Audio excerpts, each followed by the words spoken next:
घर से सपना में आईने छोड़ पड़े महान राजा के तोहरा घर के कर लोग कितना हमारा से प्यार राजा जी।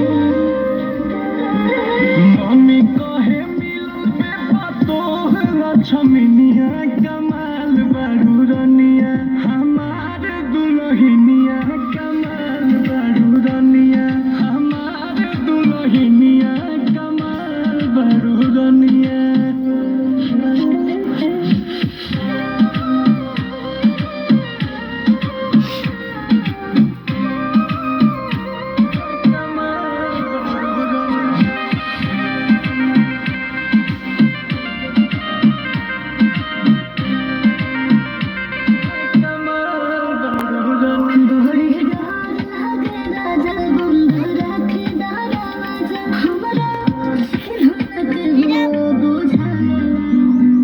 हमारा टोला में तो शोर बड़ी जोर भइल कि फलाना घरे गजबे पतोर